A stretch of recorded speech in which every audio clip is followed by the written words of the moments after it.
So mga tol, malungkot na balita po para sa ating mga Pinoy boxing fans sapagkat sa kakatapos lang po ng laban ng Pinoy na si Gino Rodrigo sa California, USA, tinalo po siya ng bata ni Freddie Roach na si Kane Sandoval. Bayan knockout sa round 10 sa kanilang 10-rounder bout sa super lightweight division. Aabot sana sa desisyon yung laban dahil round 10 na at patapos na. Biglang nakatama si Kane Sandoval ng malakas na right hook at left hook na nagpabagsak sa Pinoy. Ang sama nga po ng pagkabagsak ng Pinoy kaya agad tinigil ng referee yung laban. Dahil dyan mga tol, yan na ang pang-anim na talo ng Pinoy sa professional boxing career niya. Bumagsak na po ang record niya sa 13 wins, 6 losses and 2 draws with 11 knockouts. Habang nananatili naman pong walang talo itong si Kane Sandoval, umabante na po ang record niya sa 17-0 with 15 knockouts.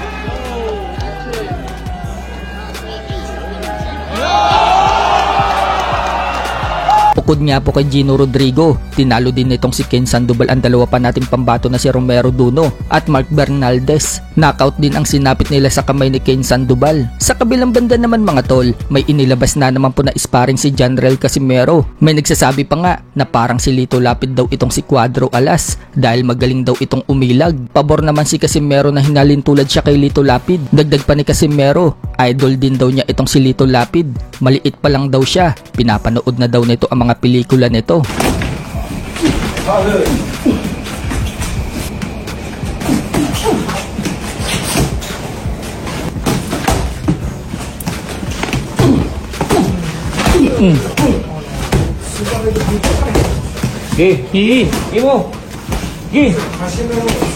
Pero may mga hindi pa rin satisfied sa galaw ni Casimero. May isa po kasi nag-comment ng netizen na sinagot ni Casimero. Sinabi na matatalo daw si Casimero sa laban niya sa October 25. Mabagal daw kasi yung paa. Sinagot nga po yan ni Casimero mga tol. At sinabing mabagal lang daw ang paa niya. Pero bilisan daw nilang umilag. Samantala, puspuso na din po ang pag-iinsayo ng isa pa nating pambato na lalaban din sa Kyrgyzstan sa October 26. Yan po ay si Kenneth Luber. Malalakas na hookshot po ang binibitawan niya sa heavy punching bag. Pinupush nga po siya ng kanyang strength and conditioning coach na si Alex Ariza.